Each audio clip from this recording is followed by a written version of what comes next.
Et on passe à la politique maintenant. Je vous le disais en titre, on poursuit ce soir notre tour d'horizon des candidats à la mairie de Aroué. Après Teoura Iriti et Léo Maré, focus sur le troisième et dernier candidat, Tepuan Wisno. Il conduit la liste Aroué-Ya Ora. Au cœur de son programme, la redynamisation de la commune. Il souhaite exploiter les richesses de Aroué sur le plan culturel et environnemental. Tepuan Wisno évoque également la réalisation d'une route de désenclavement de la vallée de Tefa-Aroa. Il va nous en dire plus ce soir puisqu'il se trouve aux côtés de Jeanne Tinourua à Erima. Jeanne, la parole est donnée au dernier candidat en lice de ces municipales.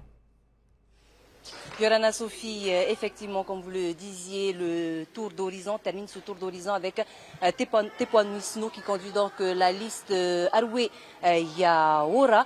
Il organise son premier meeting ici sur les hauteurs de Erima. Tepuan qui est donc avec nous ce soir. Tepuan Wisno Yorana.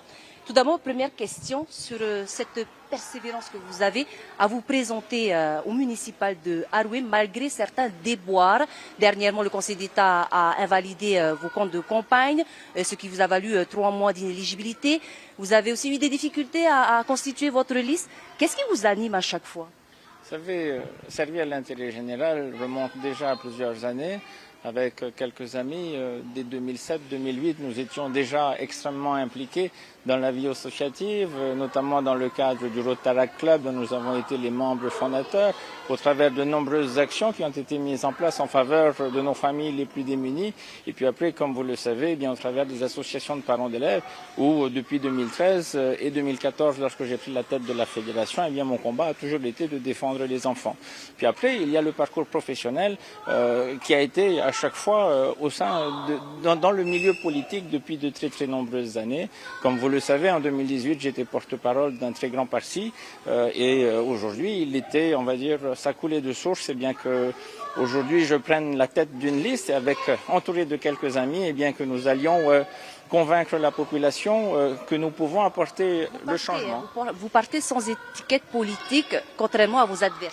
C'est ça, nous sommes une liste apolitique et intègre et nous souhaitons apporter le changement sur Aroué au travers d'un programme qui se veut être proche de la population, qui veut mettre l'emploi, la jeunesse, la formation au cœur de notre programme, la proximité est bien évidemment au cœur également du système puisque malheureusement eh bien, les instances dirigeantes de la commune pendant de nombreuses années n'ont pas été présentes, enfin en tous les cas en contact avec la population.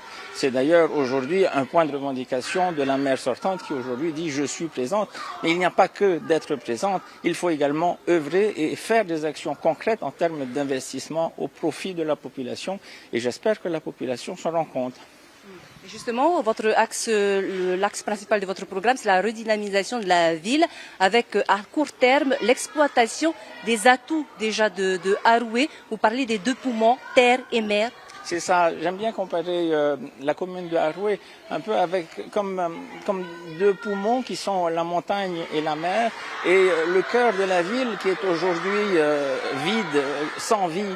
Il s'agit aujourd'hui au travers des sites militaires qui sont rétrocédés à la commune eh bien, de pouvoir faire revivre ce cœur de Aroué qui est resté inexistant et inerte depuis des années. C'est notre principal objectif, utiliser ces sites militaires pour, dans le cadre de développement économique en faveur de la population et créateur d'emplois. Alors, vous avez aussi un grand projet, le désenclavement de Tefa-Aroa. Concrètement, ça représente quoi? Eh bien, il y a effectivement, la commune de Aroué est organisée de manière triangulaire avec un littoral qui est très court.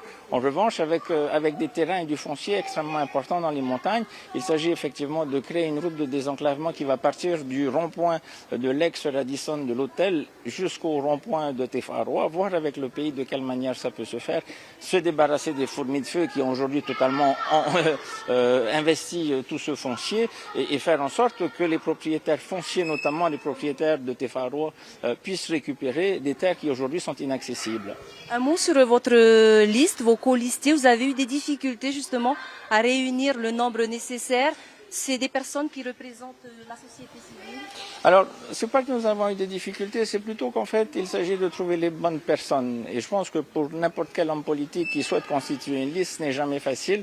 Et puis après, vous savez, lorsque nous n'avons pas une grande formation politique, forcément, les gens sont tout de même un peu craintifs. Et puis surtout, les gens sont aujourd'hui tellement dégoûtés des hommes et des femmes politiques qui nous gouvernent depuis de nombreuses années qu'ils n'osent même pas y mettre le doigt. Et c'est bien la raison pour laquelle j'essaie de leur dire, impliquez-vous, parce que si nous ne devenons pas acteurs de notre commune, de notre cité, eh bien nous laissons les autres faire et ça veut dire que nous décidons de subir. Yaoura Aroué a décidé de ne plus subir et de prendre le taureau par les cornes. C'est pas un hasard que vous avez choisi les hauteurs de Erima pour organiser votre première réunion publique. Il s'agit de parler de l'accession à la propriété. Eh bien ça c'est un problème qui date, voyez, depuis Boris Leontiev déjà. Et or, on le voit bien, les deux maires qui nous ont précédés n'ont rien fait pour permettre l'accession à la propriété. En tous les cas, des locataires qui souhaitent aujourd'hui devenir propriétaires de leur logement. Il s'agit pour la commune de discuter avec l'OPH, de discuter avec le pays pour permettre la remise en conformité de l'ensemble des logements. Et cela, c'est quelque chose qui peut être fait assez rapidement. Je ne comprends pas pourquoi ça n'a pas été fait. Maruru, merci beaucoup Tepouane Wisno d'avoir répondu à nos questions. Voilà donc Sophie, à savoir que la campagne se termine vendredi prochain. Le premier tour de ces municipales eh bien, se tiendra le 30 janvier. Deuxième tour s'il y a le 6 février. C'était donc Jeanne Tinoroy depuis Erima pour Tétini Télévision. Merci beaucoup Jeanne pour ce direct donc depuis Aroué.